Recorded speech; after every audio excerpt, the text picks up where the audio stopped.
Good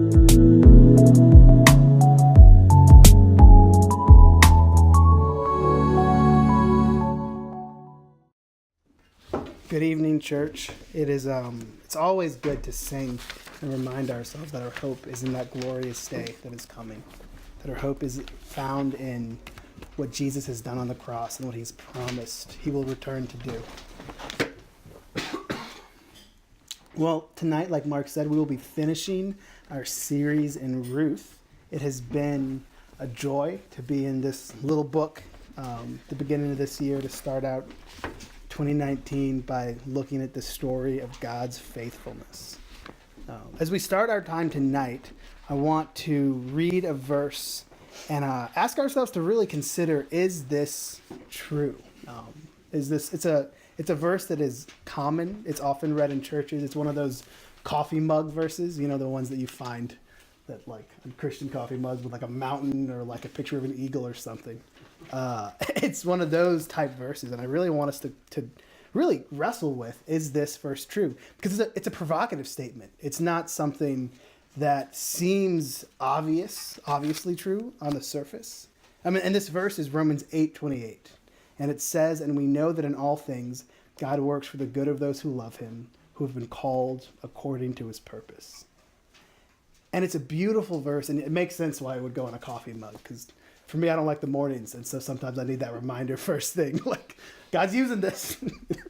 It's early, but God's still going to use this for my good. But, and when life is going well, it's easy to believe that verse. It's easy not to question God's goodness or God's plan.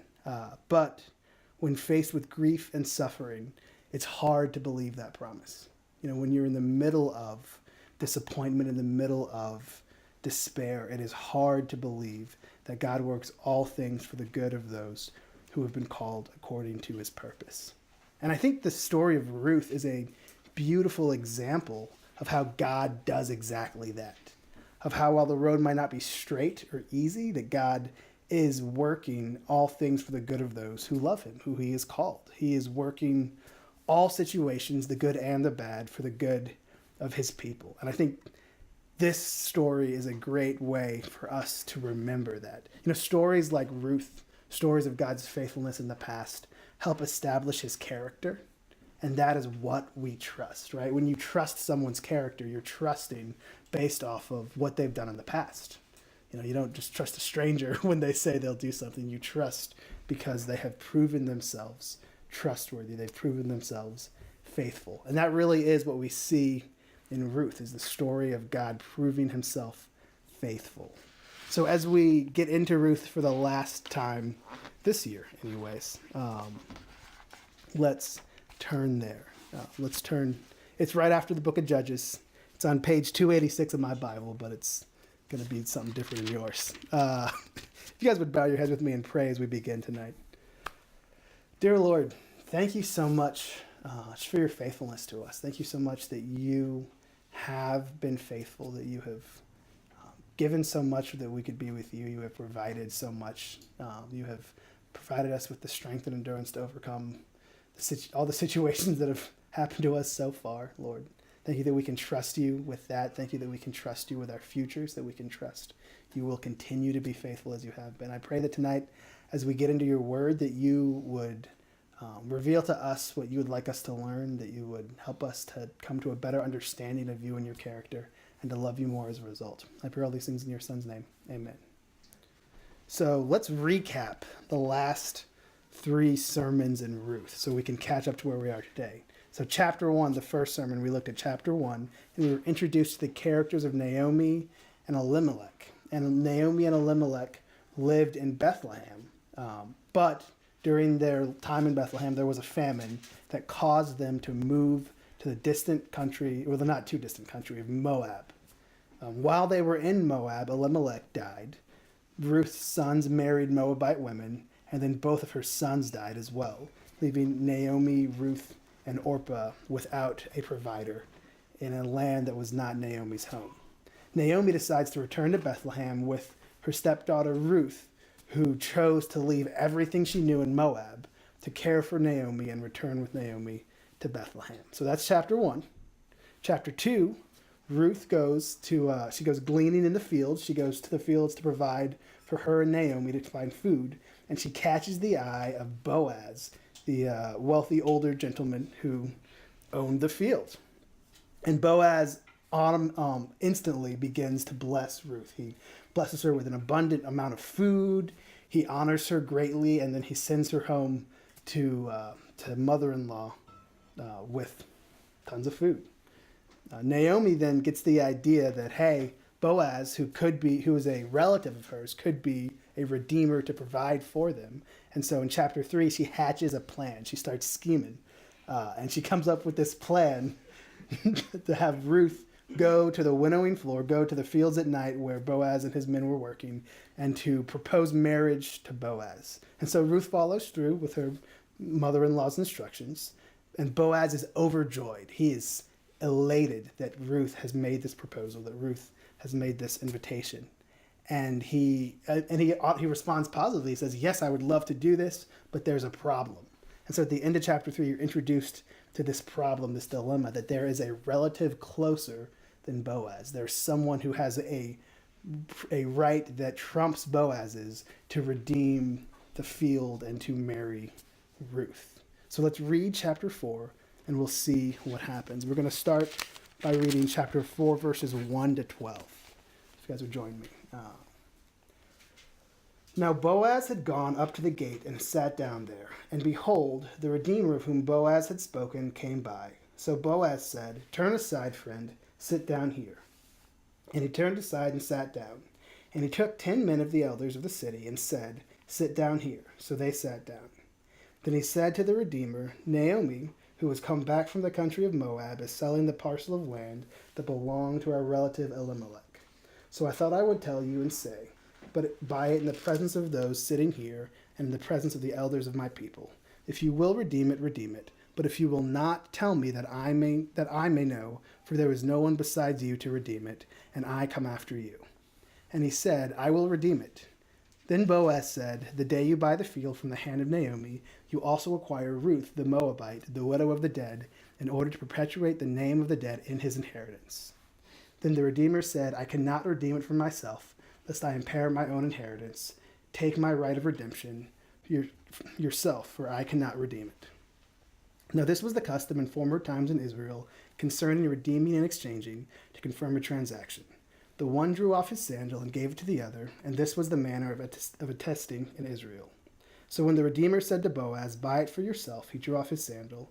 Then Boaz said to the elders of all the people, you are witnessing this day that I have bought from the hand of Naomi all that belonged to Elimelech and all that belonged to Chilion and Mahlon. Also Ruth the Moabite, the widow of his inheritance, also Ruth the Moabite, of the widow of Mahlon, I have bought to be my wife, to perpetuate the name of the dead of Mahlon. To perpetuate the name of the dead in his inheritance, that the name of the dead may not be cut off from among his brothers and from the gates of his native place. You were witnesses this day. Then all the people who were at the gates and the elders said, we are witnesses. May the Lord make the woman who is coming into your house like Rachel and Leah, who together built up the house of Israel. May you act worthily at Ephrath and be renowned in Bethlehem, and may your house be like the house of Perez, who Tamar bore to Judah, because of the offspring of the Lord will give you by this young woman. So we see the climax, the final resolution of this story take place. Boaz, who knew he wanted to redeem Ruth, who wanted to redeem the land of Naomi, who wanted to marry Ruth, had one barrier, and that barrier was this other relative. They don't actually give this guy a name, which is really interesting because all of the other names, often the names in this book are really important. They're kind of laden with meaning. Like Naomi means sweet, and like the words Mahlon and Chilion, they both kind of resemble words for meaning sickness. But this guy doesn't get a name. There's some nameless so-and-so who is closer to Naomi, closer to Elimelech than Boaz, and is able to get in the way of this resolution that we're all wanting to see. So as we start this, there's something that I think we can notice pretty straight away. The word redeem and redeemer are used a lot in this chapter. In the first 8 verses, they use the word redeem or redeemer 10 times. And when you see a word like that come up over and over again in the book of the Bible, that's a good indicator that you should pay attention. Like something important is happening with this idea of redemption. So what is a redeemer? We talked about this a couple of weeks ago, but a redeemer, a kinsman redeemer, is a relative of a close relative. This was set up in the law that God had given his people, that a relative who would intercede on the behalf of another relative to kind of protect or take care of them. So it would be someone who was responsible for the well-being of a family member. Like if you were sold into slavery because you couldn't pay your debts, a kinsman redeemer would be the one who would step up and buy you out of slavery. Or if you were murdered, and the kinsman redeemer would be the one who made sure that justice was done. That was the responsibility of the redeemer. They would safeguard the well-being of their family. And one of the things that they would do was if the land belonging to a close family member fell out of their control, you had to sell it to a foreigner, sell it to another person in Israel, the kinsman redeemer would attempt to buy back that land and protect your progeny and your legacy by purchasing this land. And so that's the situation that we're talking about here. When it says that Naomi is selling a parcel of land, it's not like Naomi has this property she's been holding out on. If they'd had property to sell, they wouldn't have had to go to Moab. If Naomi had land, she wouldn't have needed to send Ruth out to glean in the fields. What it is that this was the land that belonged to Elimelech, that was, in a sense, theirs, but they were not the ones who had the financial rights to it, because Elimelech had sold it off in order to feed his family during the famine. And so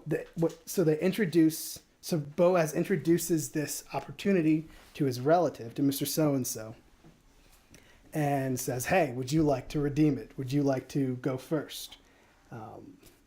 And the man says yes, but then he changes his mind when he finds out about Ruth. So a couple of things about this redemption. You see, he changed his mind because he didn't want to pay the cost of redemption. So one, there was the financial cost, right? He would have had to actually shell out the money to buy back this field, and then he would have had the responsibility to care for Naomi as a widow. And he was comfortable doing that. He was comfortable coming up with the money to buy this land back and caring for Naomi. But when he found out about Ruth, the cost became too high. And the reason why I think the cost may have been prohibitive to him there is because he would have had to marry Ruth. Now, in the Old Testament, there's this thing called the Levirate law, this Levirate marriage, where if a woman is widowed before she has descendants to pass on her husband's name, then a near relative would marry her and would have children with her in honor of him. It's weird to us today, but that was the way that it worked. And it really was a loving and a caring law, because these widows back then would have no means of supporting themselves, no means of, no self-advocacy. There'd be very little they could do. And so God created this Levirate law to care for the widows and to preserve the progeny, the legacy of those who had died without children. And so that's the idea that Boaz is invoking here. He's saying, hey, if you want Elimelech's land, you also need to step up and do the right thing by Ruth. And while it's not technically a Levirate law situation, I think that is the ethos that he's invoking there. That's the idea that he's getting to. And this would be a little scary for unnamed relative, because one, we don't know what his marital situation is. We don't know what his plans were for his inheritance, for his children. But also Ruth had been infertile for 10 years in Moab. In Ruth chapter 1, we see that for 10 years, both Ruth and Orpah, the other daughter-in-law, didn't have any kids. And it's not like they wouldn't have been trying. So there really was this fear, like, if I marry Ruth, what am I signing up for? What am I giving away? What am I giving up? And so he did not choose to redeem. But Boaz, on the other hand, was willing to pay the cost of redemption to redeem them. It was a choice that he made. And really, you see this interesting contrast between Boaz and this other guy who doesn't even get a name mentioned in the book. It's not like the author didn't know his name. It's not like Boaz didn't know his name. Boaz is remembered because he chose to redeem Ruth. He chose to take the risk, and he willingly paid the cost. And so he provides redemption for Naomi and for Ruth and for, in a sense, Elimelech. So one thing you see that when he marries them, he provides for their immediate and future needs, right? They immediately need food now, so he's going to marry them, and he's going to marry Ruth and provide for her and Naomi. But he also will provide for their future needs, Lord willing, having a family with them that will continue into the future.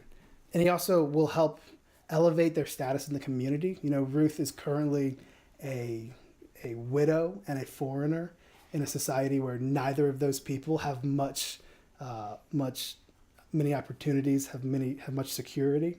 And so by marrying them, he redeems them, not just in the literal legal sense of buying back the land, but also in providing them with with a solution to their physical dilemma and with social well-being, with what he sees to their welfare. But he also does the same service for Elimelech, this redemption for Elimelech. One of the greatest tragedies imaginable at the time for an Israelite was that their name would be lost from the land. And it's this idea that no one would remember who they were, that no one in the future would carry on their name. It's this idea that their descendants would not have descendants to carry on their legacy in the land that God had promised them. This was a really significant tragedy in their minds. This is something that would have been terrible. And that was the fate that Elimelech and Mahlon had faced, because they both died and did not have descendants any longer to carry on their name in the land that God had promised them. So when Boaz redeems the field, when Boaz redeems Ruth and Naomi, he preserves Elimelech's legacy, showing that, like Naomi said in Ruth chapter 2, that God's kindness has not forsaken the living or the dead. There are all these wonderful ways in which Boaz is a redeemer in this chapter. And he doesn't wait. He doesn't take his time. He immediately gathers the elders, finds a closer relative, and ensures this redemption for Ruth and for Naomi. And the elders respond accordingly. They recognize the great kindness and love that Boaz is showing. They have this wonderful prayer in which they compare him to all of these like heroes of the faith. They say in verses 11 and 12, they say, we are witnesses. May the Lord make the woman who is coming into your house like Rachel and Leah, who together built up the house of Israel. May you act worthily in Ephrath and be renowned in Bethlehem. And may your house be like the house of Perez, whom Tamar bore to Judah, because of the offspring that the Lord will give you by this young woman. Those are some big names that he's citing there. They might not mean as much to us today, but if you're familiar with the Old Testament, your ears will perk up and you'll say, well, Rachel and Leah were Jacob's wives, right? These are some of the matriarchs of the faith. Like, they were the women who fathered the 12 sons who became the fathers of the 12 tribes of Israel. So if they're saying, may Ruth be like that, that's high praise, both to Boaz and to Ruth. And they make this other comparison to Judah and Tamar, which is a really interesting story in the Old Testament that we're not going to get too into today. It's a little sketchy. But Judah was one of Jacob's sons, and he was the father of the tribe of Judah. And Tamar was his son's widow, who was being taken advantage of and being abused. The laws that God had given his people weren't being followed. But through her persistence and through God's faithfulness, she was able to conceive a son, Perez, and is honored in being one of the only women mentioned by name in Christ's genealogy. You know, you see Christ's genealogy in Matthew chapter 1, and there are only 2 women mentioned by name, and one of them is Tamar. So they're comparing Ruth and Boaz to these just really significant couples, figures in their history. And I think that's foreshadowing the significance of Boaz and Ruth's offspring. And we'll get to that more in a second, but that's something we should pay attention to. You know, this idea that the elders recognize the faithfulness and kindness of Boaz in redeeming Naomi and Ruth, and they recognize that through this prayer of honor and of request that their offspring would be like Tamar and Judah. And so we're going to move on and look at verses 13 to 16 now and talk about how we see this redemption play out in their lives. We see life restored to Naomi and to Ruth. So verses 13 to 16. So Boaz took Ruth, and she became his wife. And he went into her, and the Lord gave her conception, and she bore a son. The woman said to Naomi, "Blessed be the Lord, who has not left you this day without a redeemer, and may his name be renowned in Israel. He shall be to you a restorer of life and a nourisher of your old age, for your daughter-in-law who loves you, who is more to you than 7 sons, has given birth to him." Then Naomi took the child and laid him on her lap and became his nurse. And the women of the neighborhood gave him a name, saying, "A son has been born to Naomi." They named him Obed. He was the father of Jesse, the father of David. Now, I think it's so interesting. There are only 2 times in this book where it explicitly says that God does something. His hand is clearly throughout the story. Clearly, his control and his faithfulness are displayed in so many different ways. But there are only 2 instances. One, when he when he brings a harvest and ends the famine in Bethlehem. And 2, here right now, when he causes Ruth to conceive. And so here we see God redeeming Ruth, God restoring to life Ruth. Because after 10 years of barrenness in Moab, and after such loss and grief and pain, he blesses her with a child. He causes her to conceive. That's God's direct intervention in her life, blessing her with life. And so this child, we all know the joy of holding the baby. I saw James holding the baby earlier today. I was surprised. He doesn't typically like to do that. But we all know the joy of holding the child. It was actually joyful. Right? It was actually joyful. There's life and joy that comes with little kids. And there's more than that. There is just this hope for the future that comes from holding this child. So for Ruth, her longing and her waiting and her struggling has not ended. Life's not perfect for her, but this is a huge blessing, this thing she's longed for so long. And it had to be a relief to some of her fears, right? She is not barren. She has had a child who will be a blessing to her in her life. We see God provide her with a husband and with a family and with a future. She goes from being without those things, from being this low status immigrant widow to being blessed with a family and with a husband and with a future. So we see God redeem Ruth. He gives her such wonderful physical blessings.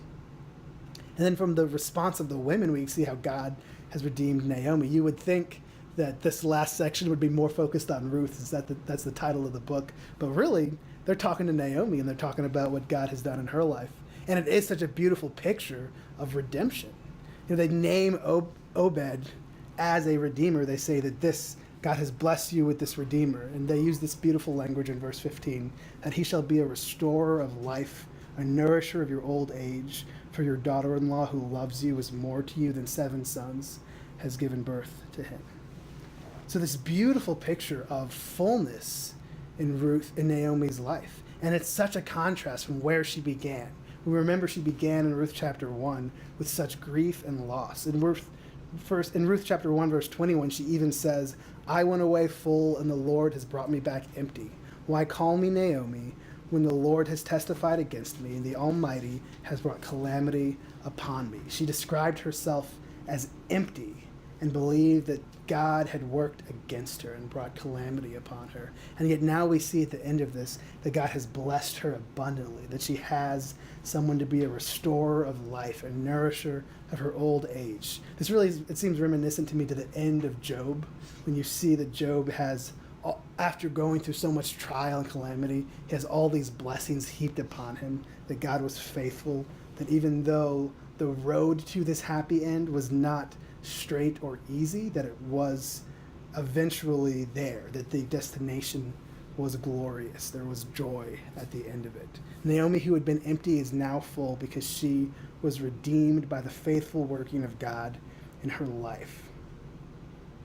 And that faithfulness is recognized by the women in the community. That is what they're saying when they have all that, they heap all that praise upon them and talk about how the Lord has blessed her. And so they mention at the end of that Obed. You see in verse 16 you see in verse 17 Obed mentioned. The woman of the neighborhood gave him a name, saying, "A son has been born to Naomi," and they named him Obed. He was the father of Jesse, the father of David. So let's read those last few verses, verses 18 to 22. Now these are the generations of Perez. Perez fathered Hezron. Hezron fathered Ram. Ram fathered Amminadab.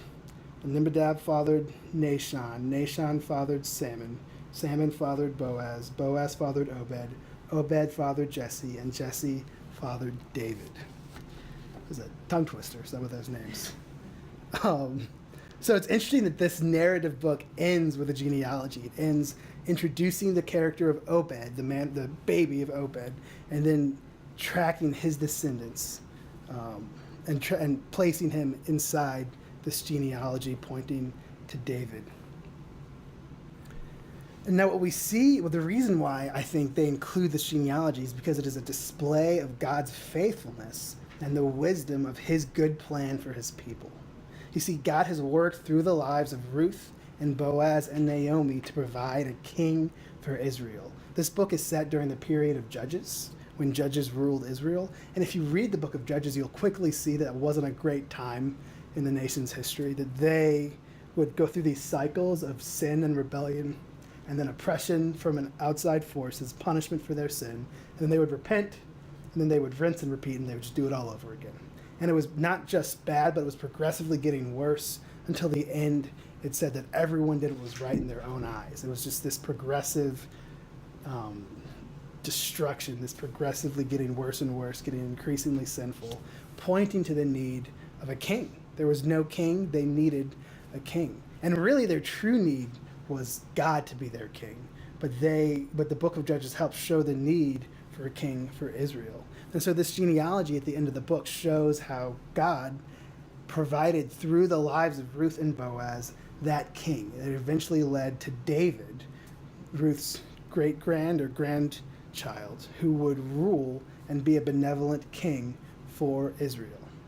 God provided David to bless Israel, and he did that through Ruth. And that's just crazy that he took this foreign woman from Moab and he brought her back to him, back to Israel, so that she could be the one through whom he would provide his nation with this blessed king. It's so crazy to think that all of those bad things that happened in chapter 1, God orchestrated or God used to bring blessing, right? The pain that they experienced, God used to bring blessing, and not just to them, but to their entire nation. And not only does he work through them to bless Israel, we who are a couple thousand years in the future know that he worked through Ruth to provide a Messiah for the world, right? He didn't just bless this one people group through David. Through the lineage of David, he blesses the whole world through Jesus. You know, when you look at Matthew 1, I mentioned there's this genealogy that tracks all the way down to Jesus, and it mentions Ruth as the mother, as one of the ancestors of Jesus, that through all of these different stories, one of them being Ruth, God delivered a Messiah who would be the Savior of the world. Like David was the solution to the increasing sinfulness of Israel, God gave Jesus as a solution to the sinfulness and the brokenness of the world, right? Like we can clearly look around us and see the sinfulness and the brokenness of the world, that the world is ravaged by the effects of sin. We see this brokenness interpersonally. We see war. We see chaos. We see broken homes. We see people not treating each other with respect and dignity. We see people taking advantage of each other. We see this brokenness personally in our own lives, right? We see sickness and death. We see our own sinfulness and inability to follow God's commands. We see that brokenness in the world, and we know the Bible teaches of its eternal consequences. Romans 3:23, for the wages of sin is death. This spiritual death is eternal separation from God in hell as the consequences of sin. That is the problem our world faces. Right? There are a lot of other things that are broken. Like we should probably recycle more. Like there's social reform that's needed, but the real problem of humanity is our separation from God because of our sinfulness. That brokenness that is there that needs to be fixed. And just as God gave David to be a solution to the brokenness that Israel needed, that needed repairing in Israel, a temporary solution, God gave Jesus as the ultimate solution to the sinfulness and brokenness of the world. Jesus died on a cross to redeem mankind. He died so that he could do what Boaz did for Ruth and Naomi, taking us from death to life, from emptiness to fullness, so that if we place our faith in him, we can be redeemed. This is a beautiful story of redemption, a beautiful story of God's faithfulness, a beautiful story showing how God has carefully and faithfully throughout history worked for our good. So what's the conclusion? What do we take away from this story? What do we learn from this story? One, I think we can learn that God is faithful to his people. God is faithful to his people. He provides for Ruth and Naomi. He provides food for them, hope for them, a future for them. He provides even for Elimelech and Mahlon. Even as they died, he still ensures that their legacy would continue, that their names would be remembered. And he provides for Israel. He provides for this people who are so often sinful, so fickle in their affection and obedience. He provides a king for them and a savior for them. And he provides for the world, and that he provides Jesus for all who would come to him, all who would repent and call upon his name. And we see that God redeems his people. We see how God uses Boaz to redeem Ruth and Naomi, that through his faithfulness, he takes them from empty to full. He takes them from bitter to sweet, from despair to hope, from life to death, that God does that through Boaz. And we see and we know that Jesus is a greater Boaz, that Jesus does what Boaz did so much better. That just like Boaz redeems Ruth, Jesus redeems us. He longs to redeem humanity. That he is, like Boaz paid a price to redeem Ruth, Jesus paid the greatest price to redeem us from our sin so that we could have hope and a future with him. And so because God is faithful to his people, because God redeems his people, we can trust God to provide for us today because he has provided for us in the past. If you are in the midst of suffering, if you're in the midst of trials, know that the story of God's people does not end in heartbreak. It does not end in suffering or grief. If that's where you are right now, you can be sure that the story isn't over. God does not leave us in death and despair. He has promised to take us to life everlasting, to life eternal. God provided for Ruth and Naomi, and so we can trust that he will provide for us. But more significantly, most importantly, God has provided Jesus for us so that we can trust that he will provide for us in any situation. One of the verses that I often find myself falling on when facing hard times, when questioning God's goodness or faithfulness, is Romans 8:32. That he who did not spare his own son, but gave him up for us all, how will he not also with him graciously give us all things? Right? We can trust that God is working good things for us because of the great gift he has given us in Jesus. If God is willing to give us his son, what lesser thing would he withhold from us, right? Like if I'm willing to buy you a car, I'll probably take you out to lunch. Like if that, right? That's the logic right there. If God is willing to give us his son, then he'll care for our needs. And if we run into something that feels like he's not caring for us, if we run into something that feels like he is not being good to us, we can trust, no, if he was willing to give up Jesus, then this must be for my good somehow. In the long run, I will see how this has been good for me.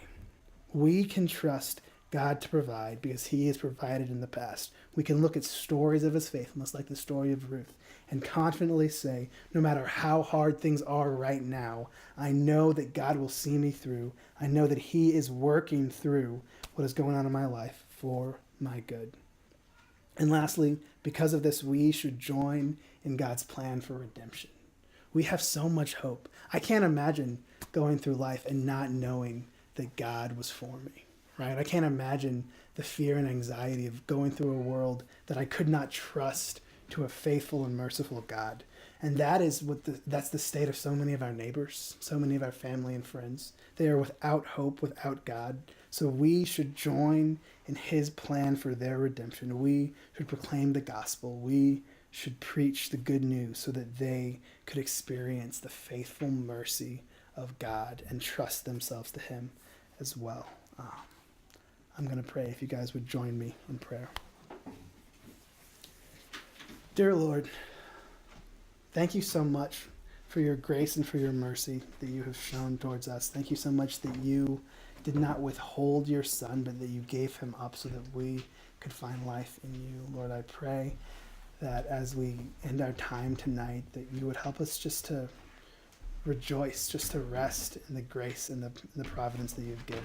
Lord, I pray that, like Mark said, you would help us to identify one person whom we might share the gospel with so that we could invite them to experience this faithfulness, this mercy as well. For all these things in your son's name, amen.